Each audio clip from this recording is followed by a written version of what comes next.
I'm Steve, I'm Tom. and this is Demagogue News with Things You Need to Know About, Episode 4. The joys of communism.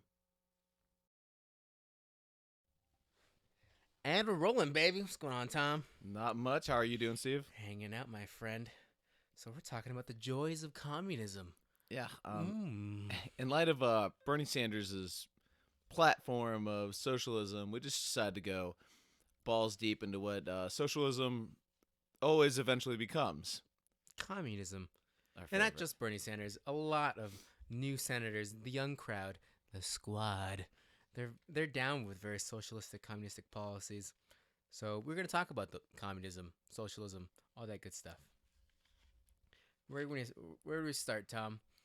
Let's actually define the subject matter. A lot of people have a lot of different things that they think of when they say communism. Yeah, what is communism? Communism, the common ownership of the means of production with no social classes, money, or the state. Does that sound about right? Yeah. Yep. Yes, sounds pretty good. Yeah, it's great. I mean, that's so great. okay. I would vote for it in a caucus. Yeah, there you go. You own everything, and it divides off the idea that there are only two classes, the haves and the have-nots. Or in The proletariats and the bourgeoisie. Evil sons of bitches. Those evil capitalists. Yeah, pretty cut and dry. Everyone owns everything. So if everyone owns everything and profits from everything, then life ain't too bad, right? Nothing bad happens from that. Ever. In theory. In theory. On paper, it's great. And obviously Karl Marx, the first one to really propagate the idea with his idea that is distilled as Marxism. And then the first country to really get into this was Russia. Yeah, their Marxism is kind of like it's like a fairy tale, if you will. None of the Actually, we should probably talk about a little bit about like what Marxism. It's essentially that capitalism has reached its final point, and that from that point forward, the people would rise up against the bourgeoisie and overthrow them. Seize the means of production. Yeah, and then therefore afterwards you get the dictatorship of the proletariat. The proletariats being the workers Who now own everything. Yeah, and then after everything is fairly distributed, it'll be a land of milk and honey. Everything will be provided for, and then the government just dissipates. And Yeah, eventually this dictatorship of the proletariat will have a temporary government, settle things, make sure that the revolution that happened, that probably killed a lot of people, and when they stole the government, will then settle down like water in a cup, and eventually all the ripples will go away, and we'll just have this happy, in an indeterminate amount of time where no one knows how we get here. Eventually, we'll just have this place where the withering away of the state will happen, and government will just disappear, and then we'll just be real happy, and it'll be great, and it's just perfect. And then that's all in a book, though. Yeah, it's on a book by a dude who never got any steam, died penniless and alone, and no one really cared about. Happily ever after. Amazing. So when we get to the Soviets, that's the first country that ever actually puts this into reality through the crippling destruction of all civil liberties, and then storm the government. Well, steal the government. I mean, hey, we should let's backtrack for a second here. It's essentially like that Russia, which has Russia ever really been like a really good place? Well, I mean, so before the Bolsheviks take the government, it's run by Tsar Nicholas Romanov. The Romanovs were in power for like 300 years. Yeah, it was 300. Could have been better, could have been worse. I mean, it was a monarchy, feudalistic people. They were serfs. still feudal into the 20th century, though. Yeah, which is pretty archaic. So a lot of people were. That's fair. It was still a hip thing to do. Have princes and princesses and shit. It wasn't. I mean, what's your definition of terrible, Tom? A lot of terrible shit happens. Sending your soldiers to war without guns is pretty shitty. They were poor. Yeah, exactly. That's why it sucked. So Russia sucked. Russia's a cold place, bro. And it got worse in World War I. So it was it was ripe for the taking for anybody who was sort of outside. So Lenin gets sent in by the Kaiser to start a revolution. Yes, Kaiser Wilhelm finds Lenin, puts him back on a train to Russia to stir shit up, and succeeds. Yeah, probably like the best like insurgency ever. Like if you think of like most successful insurgencies, probably Lenin wins. Yeah, Lenin definitely takes the cake. Yeah, and with a couple, relatively few people, they storm the Winter Palace and steal the government. In 1917 in October, they fucking take it. Yeah. Hilarious. Hilarity, communism, hilarity ensues. Yeah. And so they take what's not theirs, and through a couple, appropriate locations of people, take the government. Yeah, there's like a civil war, but eventually like the Bolsheviks win. Well, before even all that stuff happens, they take a government and create a provisional government. Oh, okay. But Tsar Nicholas is still alive. Anastasia still hanging out. Rasputin still, fucking bitches. I think he's dead by that point. Maybe. I don't know. Right. In my reality, yeah, this isn't an episode about Rasputin. It's about communism. But they take the government, and then after that, the Russian Civil War happens. Red versus white. Everybody starts fucking dying. Like 11 million people die. Yeah, and we commemorate those white Russians in a glass. Yes. No, but I don't think coffee liqueur even existed then. No. But eventually, after this massive civil war, after Russia lost millions of people in the Great War, the war to end all wars, there was another one where more people died, and eventually Lenin and all the Bolsheviks come into power. And they have a lot of good beliefs. They want to usher in the dictatorship of the proletariat. Yeah, they're going to have ideals. But how does let's go into Leninism here. Like, how does Lenin's application, because he wanted a revolutionary guard, if you will, like the vanguard. Yes, he was going to be the vanguard of the revolution. They're going to be the white knights that are going to show the world how amazing socialism and communism was going to be. And Lenin's ideas were based on the idea that they were going to start the revolution, get everything all shaking and moving and grooving, and that eventually there's going to be a time where there will be multiple political parties that will become the next government. And from that, like an oligarchical style where multiple people were the president, kind of like government would assume power. That was the idea. Yeah. Not terrible. I mean, a lot of Greek civilizations had multiple leaders. The Romans, not the worst idea in the world. Except for it didn't play out that way at all. No. This is 1922, 23. Lenin gets kind of sick. It's a stroke. Well, yeah, he has a stroke. Yeah, that's Russian right. diet isn't very healthy for you. Yeah, pierogi. Good. That's Polish. They got pierogi up there. Yeah, sure, whatever. So he makes Stalin the general secretary, who, and that is Russian for president, who then immediately starts consolidating power so he can do things for the motherland. Yeah, he does away with his the other two successors that Lenin wanted, Trotsky. No, actually, I don't think Trotsky was amongst those initial successors, but he wanted Trotsky to succeed him. Right, Lenin wanted Trotsky to succeed him, and actually Trotsky creates his own other political party named the Opposition Left to combat against Stalin and the main communists at the time. And there's a bit of political left and back and forth and all that good jazz. And then Stalin starts killing people. Yeah, a lot of people. A lot of people. Tons of people.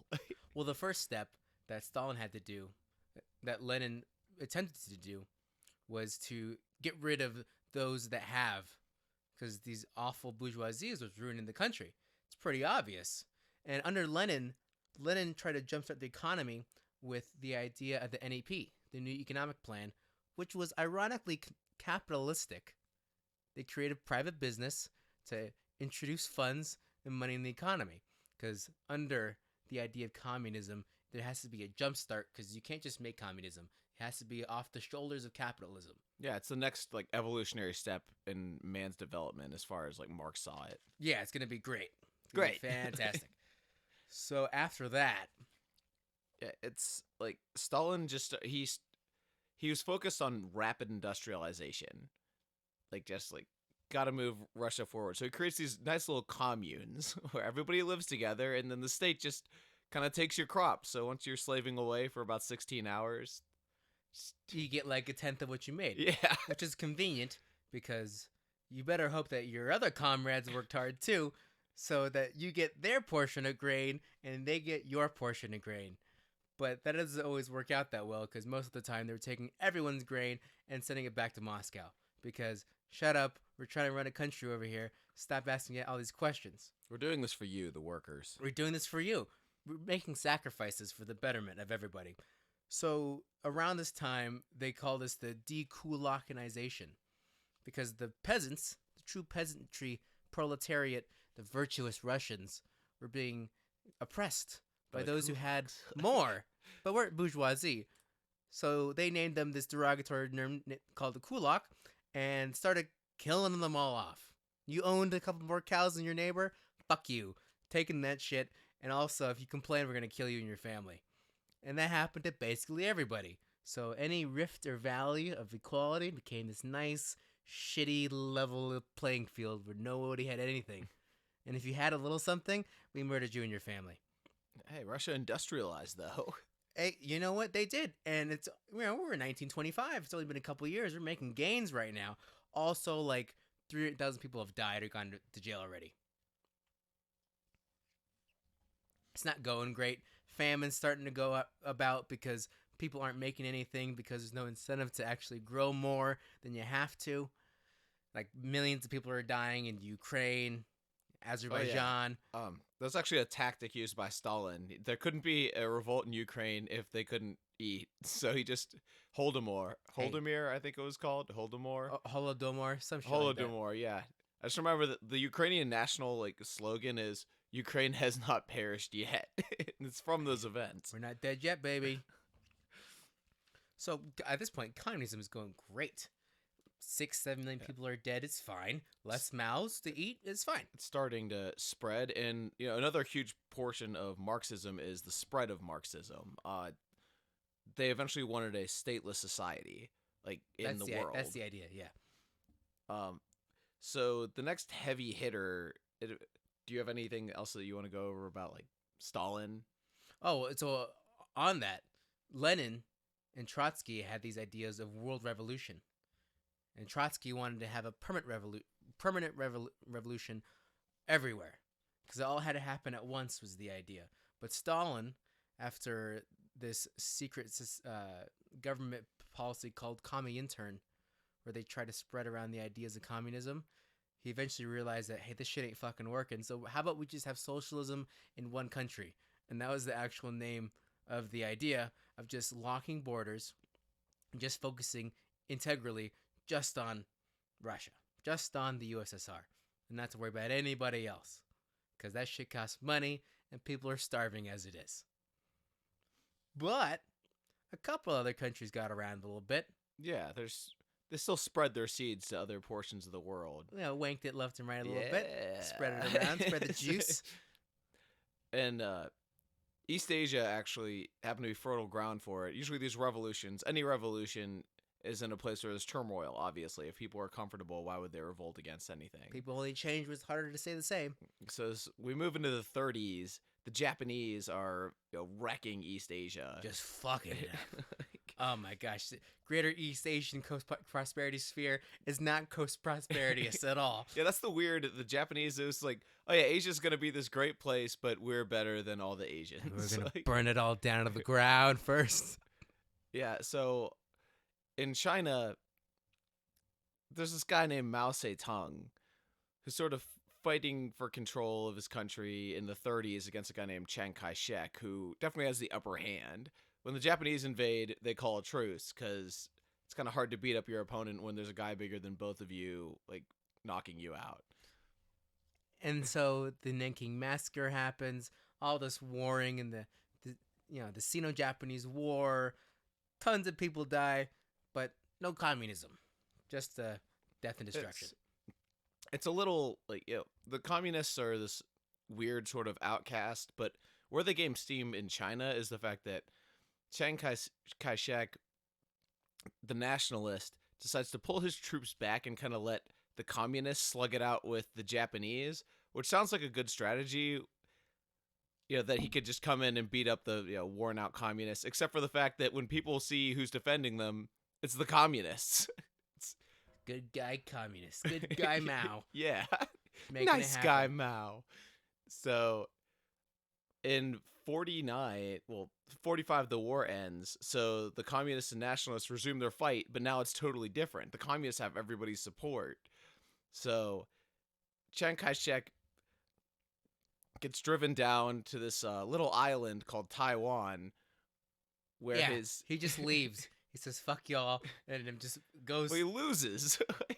Fuck y'all! I lost. Took his ball and went home. Yeah, and then he founded the Republic of China, which still exists today. There's only one China, Tom. Watch yourself. There's only one China. So, Maoist communism, it's a little different than Leninist. Technically it's called Marxism, Leninism, Maoism, but that's really long to say. So, and Stalinism is actually Marxism, Leninism, which is neither Marxism nor Leninism. Yeah, I don't know who made up these names, but it's really smart bureaucrats, Tom. They're the smartest. Bureaucrats are Don't the question best. it. The NKVD is gonna come to your house. They're knock down the door. So tell us about Maoism, Tom. So, Mao saw communism a little bit differently, in that there's this sort of unity is only acquired through struggle, according to Maoism. So therefore you have this constant flow of struggle, unity. Like, you can't stay united if you don't have somebody to go up against. And then on top of that, he believed in constant waves of revolution, I guess, to go... Very, very Trotsky-ish, permanently revolutionizing, making it happen. Of course, there was no extra president, was there, Tom? There was just Mao. Yeah, it's just... like Stalin, he's a huge cult of personality, so there's no one else below him. Like, it's just Mao. I think that's a good spot to select, is that the ideals start very virtuously. We're going to help the poor. We're going to rise up against the bad guys that are ruining the country. And then we're going to make everything great. And that's how everyone kind of starts their roller coaster of communism. The first little uphill is pretty nice. It's all for good reasons. But every single time that someone gets a slight little edge against somebody else, they consolidate power. They shoot all their old friends that they just worked really hard to get to this point from, and they call it good and say, this is it. This is the best way to do it, and I'm president forever. I mean, at the end of the day, it's kind of funny that communism ignores that people would have ambitions. It's just like, oh, well, everybody will just give up their own personal, desires for the good of the many. But not me, though, because I'm running the country. Yeah, but so shut your mouth or I'm going to shoot you. The guy with the most ambition still ends up on top. Yeah, that's how it works every single time. Happened in Russia, happened in China. It's going to happen in North Korea. Happens in Cuba. Happens everywhere that communism happens. Yeah. Is that it starts off great for 5 minutes, and then it goes to shit quickly. So it goes to shit quickly for China with the Cultural Revolution, which is where Mao just sort of shuts down universities. He doesn't really like being questioned, so he just tells students, hey, you're going to be my Red Guard, and you're going to, look out for the state. Instead, they become fanatical about their devotion to the People's Party, and then just start axing people on the basis of, oh, well, they just weren't loyal enough, when, they probably had ulterior motives. One thing you must have if you're a communist country is your own secret police. It's really important to have your own police officers who only do your bidding, and then when you find anybody who's slightly not with the program, you fucking shoot them. So in Russia, in the 30s, they had their own brand called the NKVD, and all they did was just root around finding people who were stealing their grain and, chopping their hands off or executing them. But eventually, Stalin gave them ultimate power to perform their own trials and executions. And 1.7 million people went missing. Don't know what happened They there. just disappeared. It's cool. NKVD troikas just started rounding people up who might not be with the Soviet program, started murking people left to right. And that wasn't even the Great Purge yet. That was just... that wasn't even part... But wait, there's more. But wait, there's more. Because eventually, Stalin executes all his political enemies, including Trotsky, in Mexico. The dude ran away to Mexico. That's the one thing you gotta do if you're a communist country, is you gotta find anybody who's not with the program and say, hey, you gotta go, bud. It's time to go.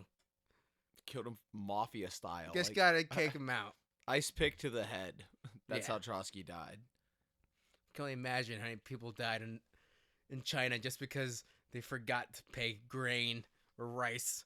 Yeah.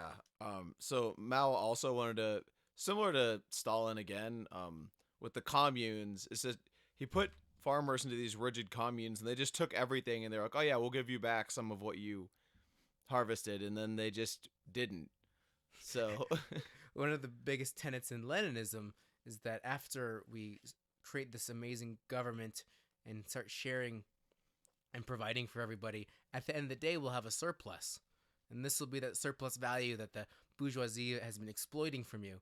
And everyone gets it back. They're going to divide all the profit to everybody based upon how much you worked. Sounds a little familiar. Yeah, I was going to say, this sounds incredibly familiar. Like I see it on my paycheck, like every week. But everyone who does their idea of communism turns everything into just the state. Yeah, and then they forget that last part where they give it back, and they just don't give it back. Yeah, it's just... I mean, it's like they run out of it or something. It's weird. I thought this was supposed to be like the land of plenty. And these countries weren't deserts beforehand. They just became deserts during. Yeah. People ate before. In the 1910s and 20s, people ate in China. They were fine, relatively. And now they're not. In Russia, there were some droughts and it was rough some years, but now everyone starves. Everybody gets a shithole fucking, deck of the cards. They try it in North Korea too. Like, same thing with China. The Koreans. Kim Il Sung was a guerrilla fighter against the Japanese, and then he was a communist. Lucky for him, the Soviets controlled the northern part of the peninsula after the war, and that bang, 38th parallel that everyone keeps talking about. Yeah, so this guy becomes the leader, and he does what other communist countries don't do, which is he shuts it off completely. Except for other socialist places. Yeah. Those are your friends. Can't forget your friends, but fuck everybody else. That's what everyone does. Yeah, and this is what, this sort of attitude is what causes a big split between, our two heavy communist hitters, the Soviets and the Chinese, is that the Soviets, after Stalin, things kind of change a little. After all of the rapes and pillaging and murdering and disappearing and all this grand old realpolitik that goes on. I mean, fucking people are dying left and right. I think 11 million people died that wasn't war-related in World War II.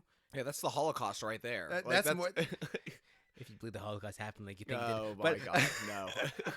But still, a lot of people die. Ain't that great? Stalin eventually kicks the bucket. And they actually have to do an election again, which this dude named Khrushchev gets the position. I don't know if he's really excited or not, but hey, whatever. And after World War II, after we started cutting up Europe like it was a steak, we split up a lot of things. East and West Berlin, North Korea. I mean, shit went everywhere. And eventually, we had to deal with the fact that these Soviets and communists were really gaining some steam, and we had to watch out for them. But also, we had to make sure to trade with them. We had to do something with them. And Khrushchev and Dwight Eisenhower did meet a couple times, and amicable.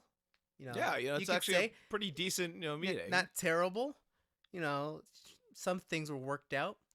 Well, Mao didn't like that very much. No. Because we're the dirty capitalists that are ruining the world, and Khrushchev should have beaten us down like, you club a baby seal. So eventually, that creates a row inside these socialist countries, which really makes it really hard for them to do anything, because Chairman Mao likes Stalin. Stalin's not here anymore. There's this new guy. They don't like him, and it starts dissolving pretty quickly. Yeah, like Mao just doesn't like the factor of coexistence. Like he feels like it's a betrayal of Marxism when All like, or nothing. yeah, they're supposed to be the dominant Kyle. ideology, and it's like what you're like. Your friends with like that like we're the it girls, like fuck them, those other hoes, like we us the communists. There's only us. Only me. So things get kind of nasty between the Soviets and the Chinese, so much so that the Soviets actually stop aiding the Chinese nuclear program, which they had promised to do beforehand. Yeah, at this point now we're in the 50s, and the good old Americans, we've already nuked two cities in Japan, and we might do it again in North Korea. We don't know. Truman hasn't figured that out yet. Eisenhower doesn't want to do that. And the Russians are hot on our tails. I think they have already had the bomb at this point. Not during the Korean conflict, no. Yeah, but they're working on it. Oh yeah, they were working on it by that and point. so is China. Trying to not be literally at the whim of the U.S. We could have done a lot. If we just wanted to kill a lot of people really fast, we could have gotten shit fucking done. Oh, coulda, woulda, shoulda. Oh, well. But, damn Dwight and is against the military-industrial complex. Also, fun fact for listeners, the last time the UN was useful, Korean conflict. That's right. They sent relief troops. For like 20 minutes. Hey, they can like hang that up on their wall and be like, you did good. Participation award. Yeah, right it there. is. I guess that's a full-on participation award. So we're at about the 1950s right now. Russia killed a lot of people. China's killed a lot of people. North Korea's starting to kill a lot of people. A lot of people die in this. A lot of people die every single time. It's funny how if anyone's not with the program just a little bit, you get murdered. Yeah, it's funny. It becomes a meritocracy based on your devotion to the party. Yeah. Another ideal of Leninism is to get everyone in the political process. Like 99 to 100%, everyone's in the political process. Because of the egalitarianism of communism, everyone has the right to say something at the same time. So everyone must be part of the political program. And if you're not, that probably means that you're against the political program. Makes sense to me. Yeah, you gotta go. You gotta go. And that's basically what happens. People either become hyper devoted and become these, puppets of the idea, or you go to jail forever. It happens to 30% of all these countries. Yeah, 30%. Wow, that's generous. So on top of this, in the 50s, the Soviets really they need a new chess piece on the board. They need to get close to the queen, if you will. So there happens to be a little island nation ripe for the picking, 90 miles off the coast of Florida. Cuba was real fucking convenient, I'll tell you that. Because before any of the Soviet introduction, Fidel Castro and his brother tried to stage a coup against the Cuban government, like how Hitler tried with the beer hall push and failed and went to jail. And in jail, with all his other friends at the time, who also went to jail, although it's a failed fucking take over the government, everyone got arrested or shot, and blah, blah, blah, blah. He started reading all these great books by this guy named Karl Marx and Vladimir Lenin. And Trotsky, these smart guys. Oh my gosh. He learned so much in prison. What a reformation and rehabilitation of the prison system in Cuba was fantastic. It's great. It's great. And Cuba at the time was, barely making it as this quasi, not monarchical, but weird, capitalesque. It was corrupt, though, like super yeah, corrupt lots of shit was under going President down. Batista. And at the time, Batista was trying to stay in power, and Castro had a lot of sympathy with the people. And so after 2 years in prison, they let Fidel Castro and all his cronies out of prison. Convenient. They tried to do some other shit in the country and they have to flee the country and go to Mexico for a couple years, and they meet this other fantastic guy named Che Guevara. Yeah, Ever you can see him on a T-shirt at your local Starbucks. Like, and they formulate another group.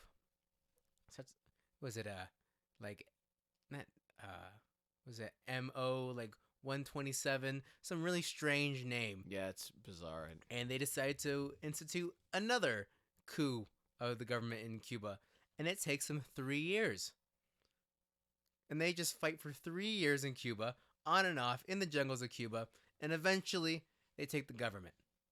Damn it! If that's not inspirational, I don't know what is. Revolution, baby.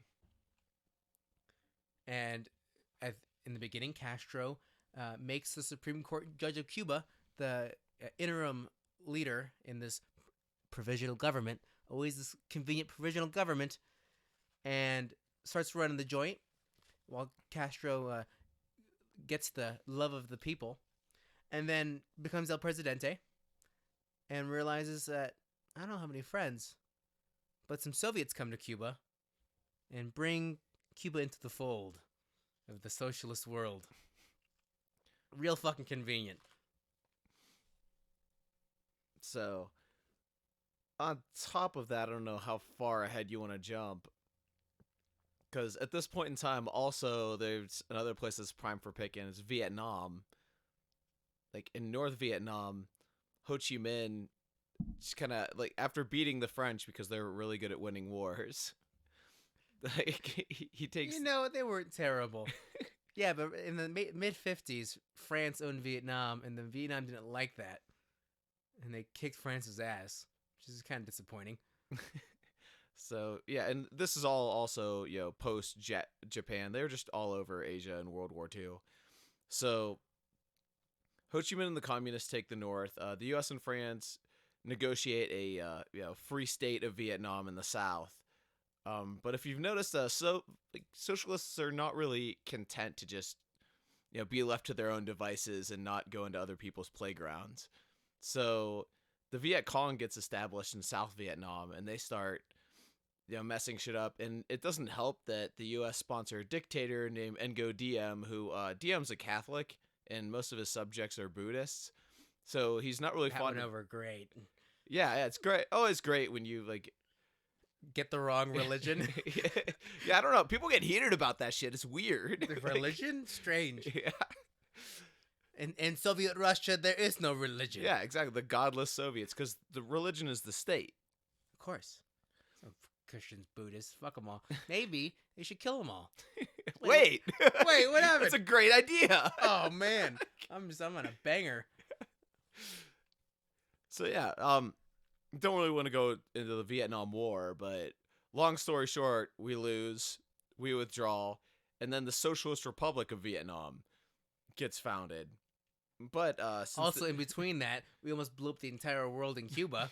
That almost happened. Khrushchev gets angry. Brezhnev. It was Khrushchev at that point. Khrushchev, yeah. We almost blew up the world in Cuba.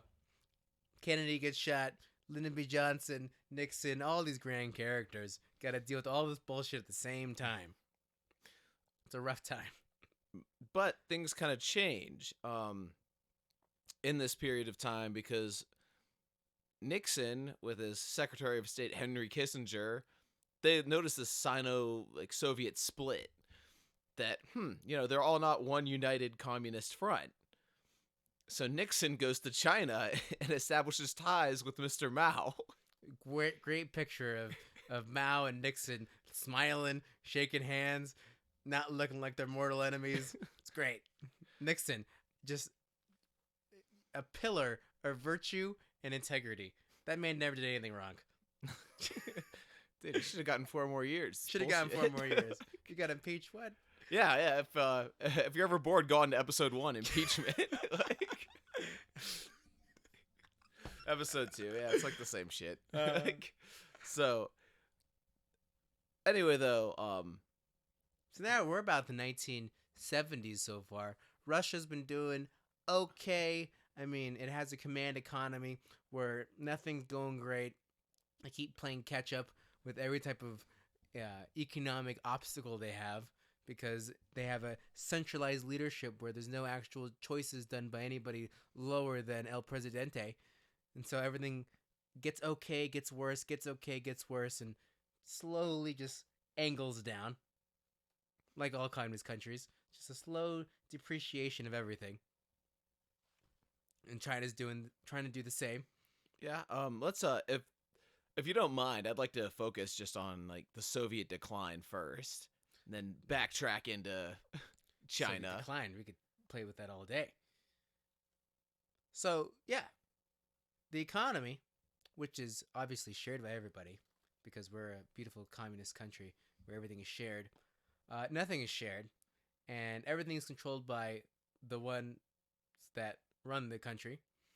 And eventually, they go through what economists call market failure, because they, instead of investing in anything, just worry about the next 5 years.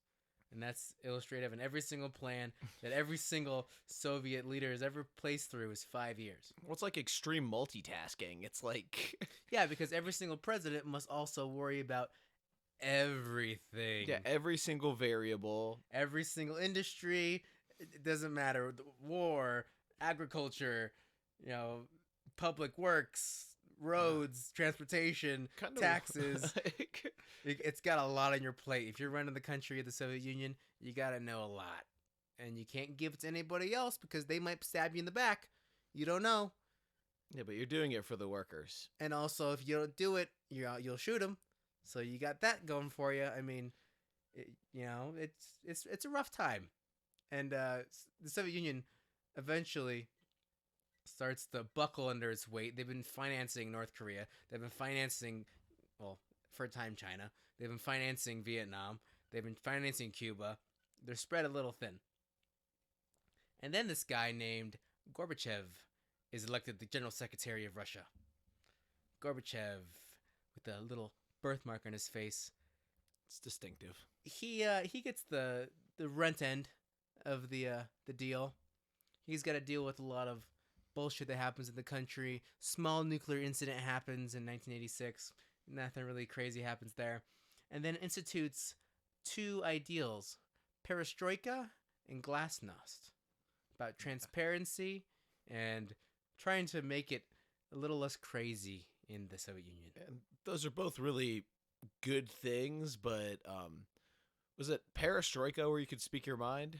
Yeah, perestroika is giving rights back to the people, including some ability for private enterprise. Yeah. You get a little bit of capitalism in that one. And then glasnost is trying to reveal what the government is. And that's revealing a lot of secrets. How many people died, how many people have been executed, how many people have disappeared. Yeah, that's like opening up the CIA files, all the classified files that they had. Which, those, again, they sound like really great things, but after your country has been functioning so shittily for so long, it's like trying to put a Band-Aid when you have, like, multiple stab wounds. Like It's more like fucking opening Pandora's box. Because you weren't supposed to know what's inside there, and now you do, and you live there. It doesn't feel very good. Also, life sucks. And that was kind of the last nail in the coffin. Yeah, he gets ousted, and Well, actually, the Soviets have actually done the one beautiful thing that they did. They've had the only relatively violent transfer of power from communist to non-communist. Because in 1991, in August, things start getting real rough, and generals start to mutiny. There's a lot of unrest starts happening. But by December, eventually, Gorbachev steps down. Everyone kind of puts their guns down in this Mexican standoff of what's going to happen.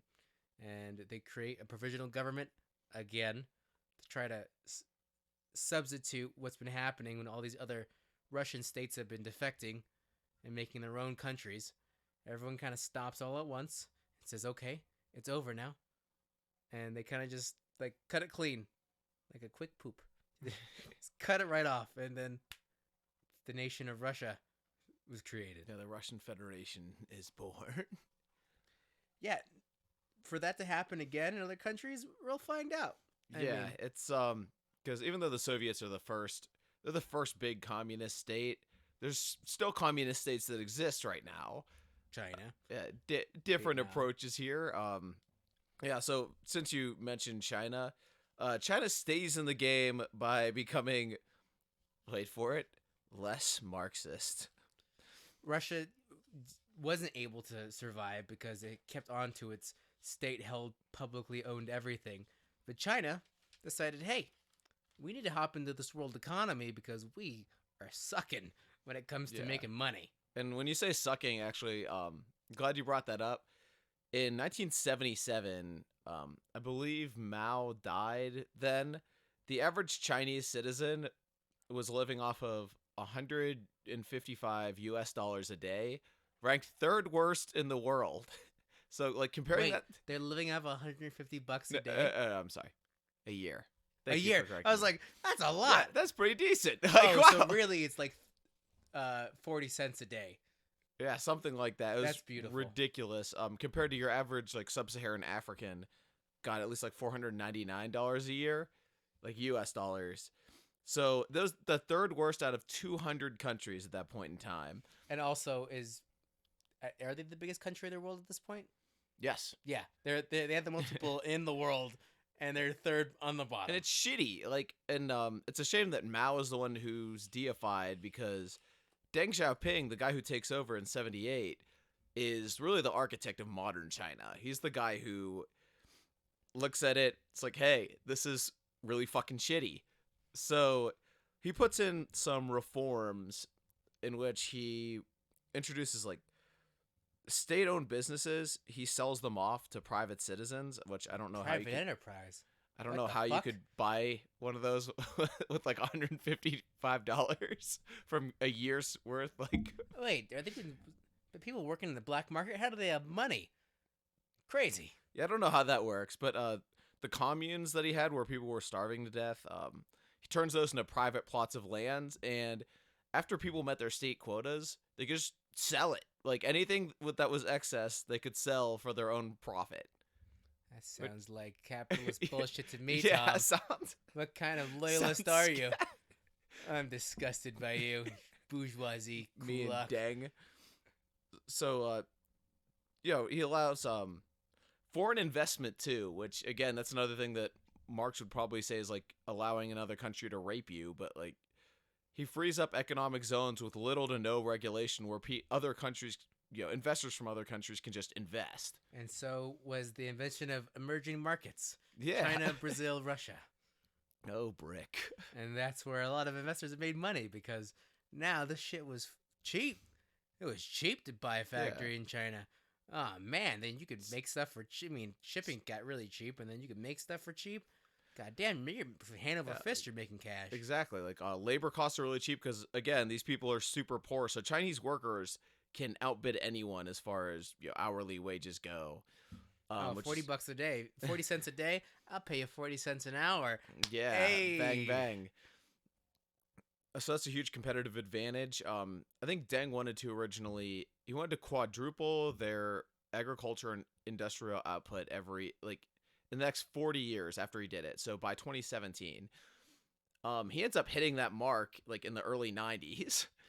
And at this point, we're at a point that's very non-communistic of him. China's not being a very good little communist right now. No, especially since he reopens the Shanghai Stock Exchange. That's terrible. What a piece of shit. Letting the bourgeois back in. Oh my gosh. This fucking guy. And an evolution happens where the country becomes state capitalist, where the state still owns almost everything, but the idea of the economy is based solely on capitalism. That's not very communistic at all. It's actually kind of shit. And as we can see now, China's fucking succeeding compared to where they've been before.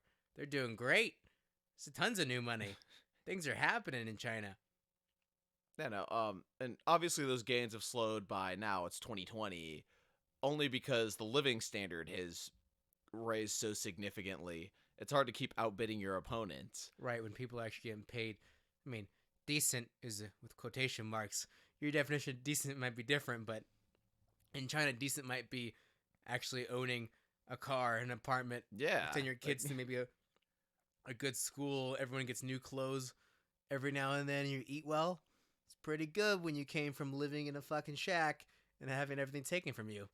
And despite these, like Deng is still, he died in 97. He's still kind of remembered like in a bittersweet way. He did all these, he was able to get all these great things to happen. Yeah, but he's dirty capitalist. Yeah, dog. exactly. So like Piece because of shit. because your merit is based on your loyalty to the party, it's like, oh yeah, that guy, fuck that Did guy. he even like Mao? I don't think so. Yeah, I don't think he did. No. And, You know what? We should just throw his name in the gutter. It's terrible. Pretty much what China's they did. doing great. Fuck that. He didn't do it right. Yeah, he should have done it. It's not about the you results. ju- It's about how you do it. And did he kill any people? He didn't even kill any people. Did he have secret police? No. He wasn't doing it right at all. Yeah, scoundrel. Scoundrel. I mean, if you're an American and you're really like scared of China rising, Xi Jinping is currently curtailed a lot of those. He's actually introduced more regulations, so we could see a greater slowing of the Chinese economy, which would be a nice thing if you're a nationalist. Good little communist. Good job. Reduce the output. Don't sell so many things. Perfect. Start looking at your people. Be suspicious. Yeah, and then Vietnam's is just pretty quick. It's just they introduced something called Doi Moi in '86. Same thing, giving out, like, allowing land plots, allowing farmers to sell what they have. They also have a workforce that can work for cheap. They enter the textile market. And as of right now, they're one of the fastest growing economies in, like, Asia. Same thing in Cuba. For a while there, Cuba was being bankrolled by the Soviet Union. But after it got shaky in the 90s and then dissolved, Cuba went into a spot of almost, like, pure starvation, to the point that the Cuban government told everyone to farm their own food because we can't help you. So you just fucking figure it out. And by that point, they had government-owned businesses where you had to employ X amount of workers and you had to sell X amount of things, and it wasn't going very well. So Cuba allowed private businesses to happen. Obviously Cuba ain't great right now because of the embargo that happened 50, 60 years ago. But Cuba ain't starving to death. Cuba ain't, burning to the ground because they got private businesses in there. I mean, living conditions still aren't optimal. And there's definitely sort of like an oligarchical feel to Cuba. It's like anybody with government connections like lives in these nice places, and then they like look down on. Oh, everyone who's part of the government's got a dacha house somewhere in Russia. But say my brother's part of the Politburo. Oh yeah, I got like 3 cars. Yeah, and I have nice clothes. Yeah, but I'm also for the people. This is for the people. But also fuck those guys. Same thing in China. Yeah, you got someone in the government, you're fine. Because either you die a hero of the communistic, lifestyle, or you live long enough to be part of the bourgeoisie you despise. Yeah. And that happened every single time. Except for one. There's one exception to this rule, and that's North Korea. Yeah, our friends. So they managed to survive mainly because the Soviets were supporting, half of their GDP, but then the Soviet Union collapses. So their strategy is just total isolation.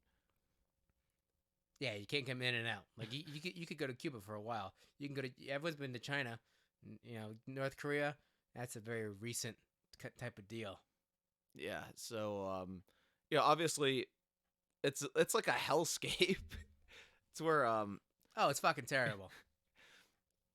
It's so your loyalty to the state, that mentality is probably strongest in North Korea, where if you, not even just the state, it's like where everybody's trained to snitch on one another. So even like in school, you're conditioned, if your teacher accuses you of something, all of your friends have to stand up and reaffirm that. Yeah, it's the word is songbun, and it's ritual snitching on. And literally, they have meetings once a month, once a week, of the communities in areas where all the community members will come together and talk about who in the community did something wrong. And that's been going on for years. So children have been growing up in this. That's all they've ever known. Crazy stuff. And then when they do that, they send you to a work camp, and if you kill yourself at this work camp, your family has to do your quota. Or if you were actually a bad guy, quote unquote, in the regime, and you got caught, you, your father, your grandparents, your children, and their children will all go to the labor camp. The three generation system. The 3 generation system where they wipe out an entire family tree. Everyone goes to prison, and everyone dies. That's it's all over. So if you want to try and resist it, it's over, because your brother's gonna rat you out, and he'll probably get some food, and then you and your parents and your kids are all going to jail forever. That's shit. Yeah, it is. And obviously North Korea isn't like a real country. It's like this weird sort of human experiment, if you will. But the common trend for any of the surviving communist countries is that they embrace some form of capitalism. Somewhere, somehow. Yeah, or private ownership. And it's kind of funny, though. So I guess, like, bringing things really full circle, Senator Bernie Sanders likes to tout that when he's talking about socialism, he's not talking about anything we've talked about in the last fucking hour. No. That's all. That's not real. Not real. I'm not talking about Venezuela or Cuba. I'm thinking of Sweden. That's obviously better. This homogenous all-white country. Oh, wait. Never mind. Yeah, let's leave out the racial part. So let's talk about Sweden with their socially democratic country. Yeah, so the Social Democrats, that's kind of the new label that he likes to be spray painted over socialist. Instead of being a democratic socialist, it's way nicer to say social democrat. Yeah, it is. Like, I guess it's like socialist, but with like glitter and like. It's like changing the vocabulary so people don't understand what they're doing. Interesting. Yeah, it sounds kind of weird and familiar. So if you want to talk about like the Nordic states, they do by and large have larger safety nets, welfare, more unionized population. But if you take a deeper look, so Norway, just kind of gonna discount that right off the bat because they have huge oil reserves and they're a country of about 5 million. It's like Saudi Arabia. They're just making their entire government is making most of their cash off of one cash crop, oil.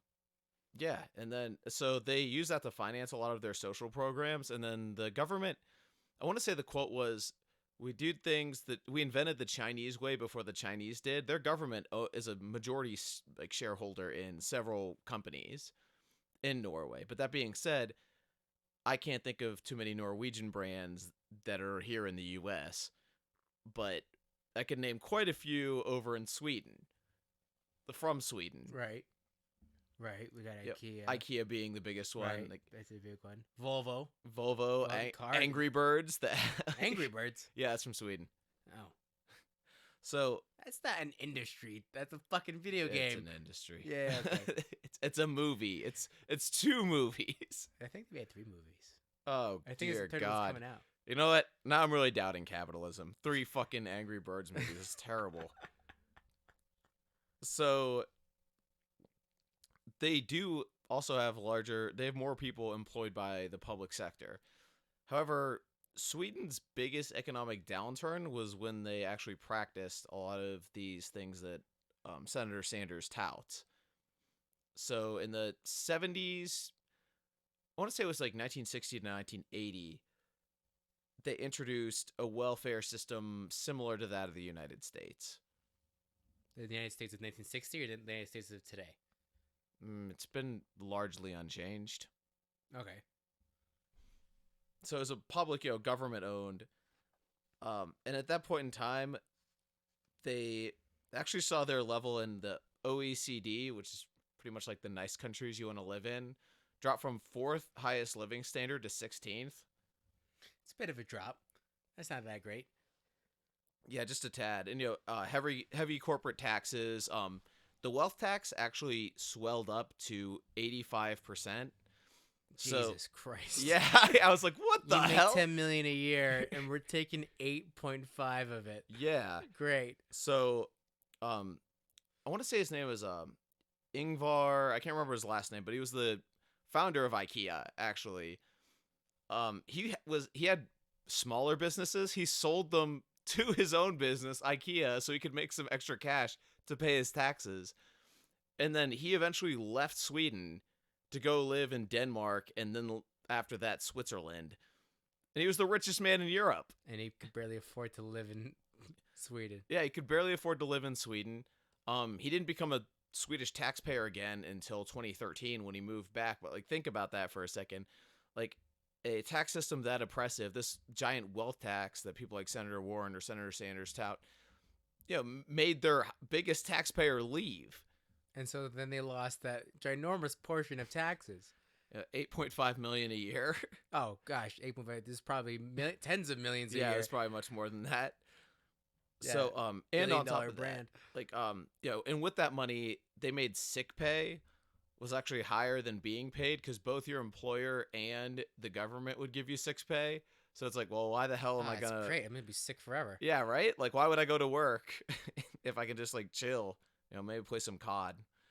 So, in 1991 is when like the tax reform sort of set in. The guy he was of the moderate party, made the decision to slash the wealth tax by almost 50%, corporate taxes by almost 50%.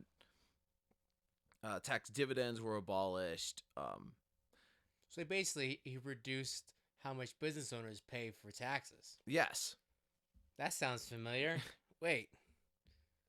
Because I do believe in communism, if you do own a business, all of it goes to the government. And that didn't work out too well. So the less they have to give to the government, the more they can pay for other things. Yeah, it's like this. It's like being a bad parasite, if you will. And that's the state. But yeah, the state is like, it kills its host if it becomes overbearing. So,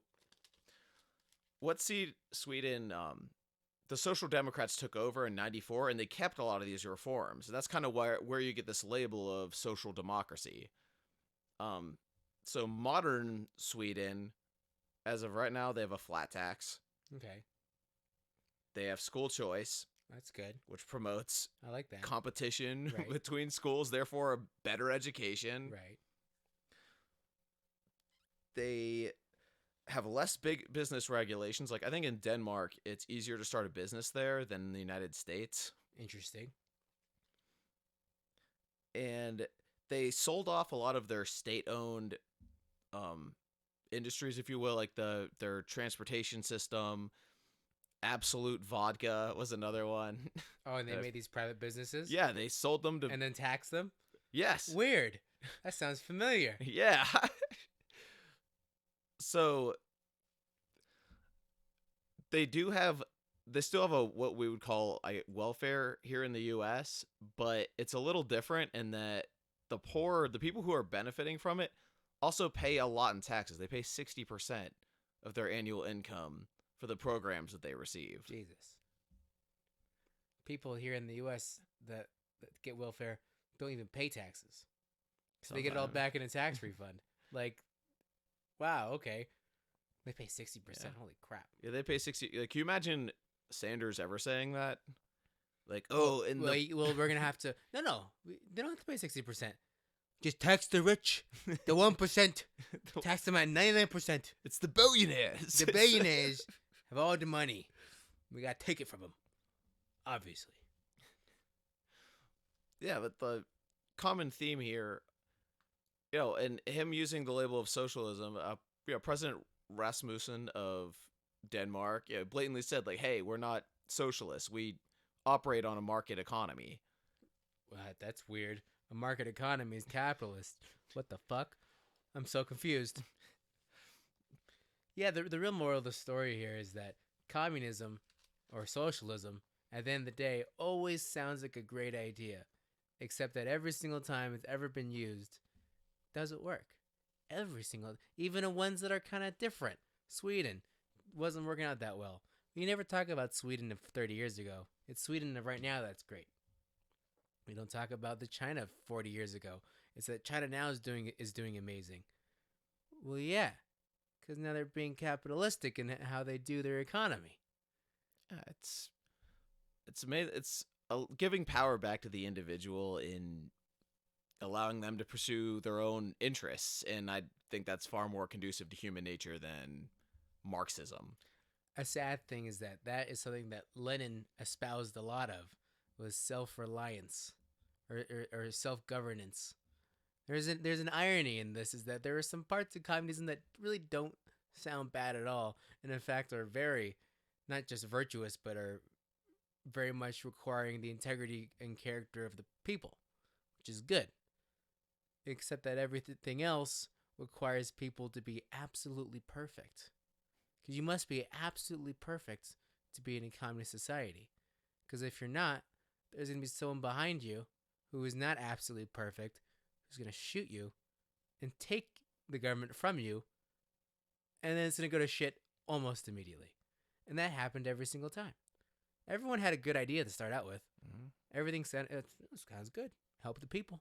Take the government from the bad guys, and then with the shit almost immediately. And that's the bummer of it all. It's not going to work out. It's never going to work out because no one's virtuous enough. No group of people is perfect enough. Or, one person you put into the state. Any person. Yeah. To quote Lao Tzu, when you worry about the common good, when you forget about the common good, the good becomes common. Hey, there you go. All right, this episode was brought to you by Communism, by proletariats for proletariats. Hey, thank you very much.